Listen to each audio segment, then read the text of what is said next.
Vendredi 24 novembre, on est en direct, il est 7h30. Très bon réveil à toutes et à tous. Merci d'être en notre compagnie. Voici le journal de la rédaction. Ce matin, voici d'abord vos prévisions météo avec d'abord des pluies depuis cette nuit. Ce matin, une légère accalmie attendue dans la région avec le retour parfois d'un peu de soleil, d'un temps sec, mais ça ne durera pas bien longtemps puisque cet après-midi, les perturbations sont de retour. De nombreuses averses annoncées partout dans la région. Les températures, elles seront en baisse de 8 à 9 degrés de prévues pour les maximales.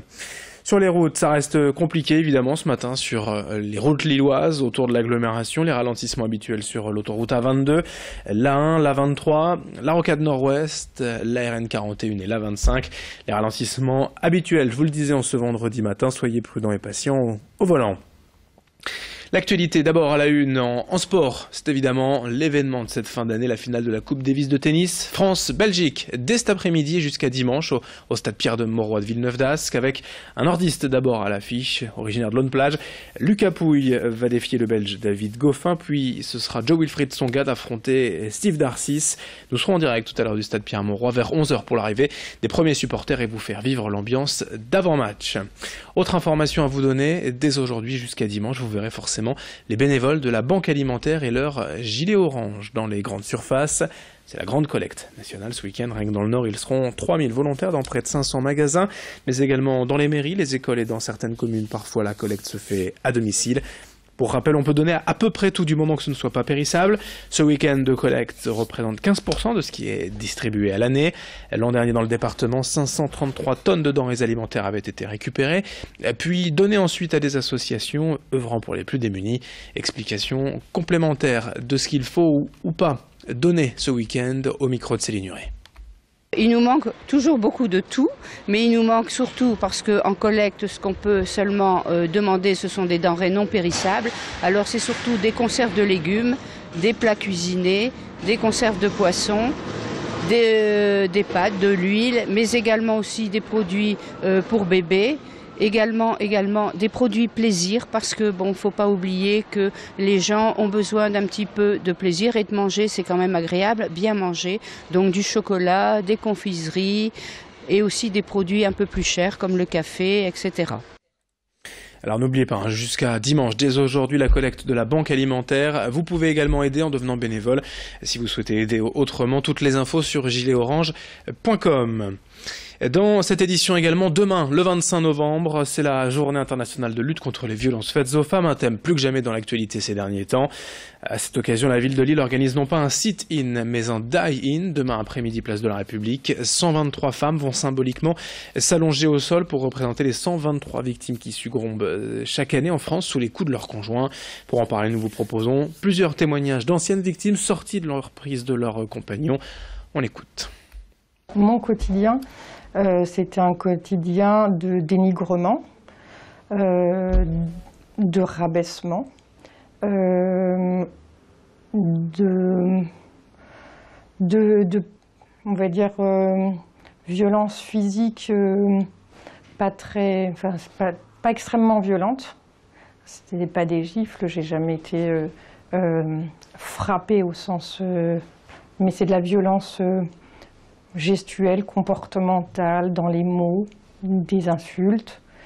C'est une relation sexuelle perverse. Je ne veux pas être victime, je ne suis pas une victime. Je veux que ce qu'il a fait soit déclaré comme non acceptable dans notre société. Ils m'empêchaient de passer d'une pièce à l'autre, ils me confisquaient les clés de voiture. Et puis quand vous voyez que ce sont vos enfants qui appellent les secours, la police, parce qu'on arrive à la violence, voilà, là, après, de toute façon, c'est plus possible. C'est très difficile, la violence morale à déceler, parce qu'au début, on se sent juste dépressif, on ne comprend pas ce qui nous arrive, on a l'impression que tout vient de nous, et puis un jour, on se rend compte que vraiment, on n'est plus que l'ombre de soi-même. Je me souviens juste qu'un jour, j'ai appelé le 3919, je ne saurais pas vous dire pourquoi j'ai fait cette démarche-là, et elle m'a dit, mais enfin, restez pas là où vous êtes, préparez-vous à partir.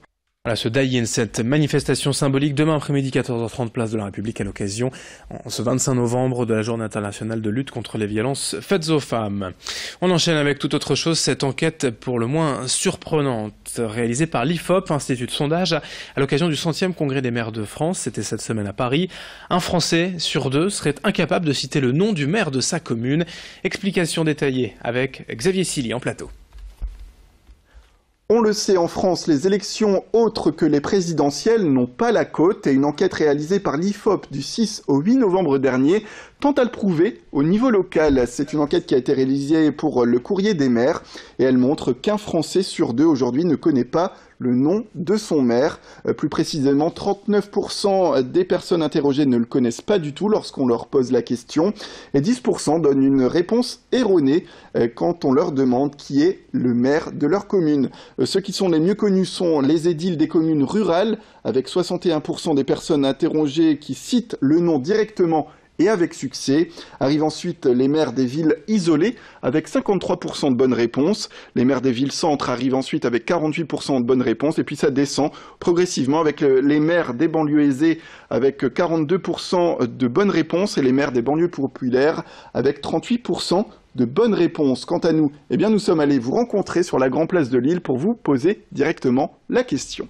Le maire de ma commune s'appelle Monsieur Hitzig. C'est Martine Aubry. Le maire de ma ville s'appelle Martine Aubry. Ce n'est pas dur chez nous, le maire s'appelle Monsieur le maire. Une vocation. Moi je le connais bien, oui, c'est quand même indispensable d'avoir une bonne voirie, un ramassage de poubelles et compagnie, quoi. Lorsque des citoyens démarchent les maires pour X ou Y raison, sauf quand même être à notre écoute. Exemple, dans la rue où j'habite, vous aviez les voitures qui passaient un peu trop vite et suite à la sollicitation donc, de citoyens et d'habitants de la ville, vous avez effectivement des douanes qui ont été installées et c'est une sécurité plus grande pour les enfants tout simplement. Je pense que tout ce qu'elle a pu faire, alors dans le prolongement de Pierre Mauroy vraiment, sur les projets culturels dans le territoire, notamment l'île 2004, et puis tout ce qu'il peut y avoir ensuite comme animation, comme action dans l'île. Donc non, très très content. Ça, déjà ça représente au niveau national la ville ou les villages concernés. Et puis oui, ça donne une image, ça permet d'avoir une présence plus ou moins importante lors d'événements, de poser une certaine notoriété sur certaines choses. Donc oui, forcément c'est utile, ça fédère les gens autour de leur ville selon les avis du maire, que ce soit politique ou territorial.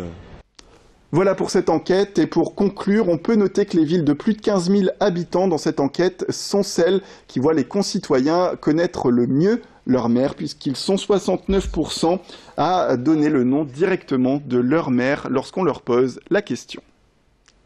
Fin de ce journal. Dans un instant à suivre vos prévisions météo sur Grand Lille TV. On est en direct, il est 7h37. Très bon réveil et très belle journée à toutes et à tous.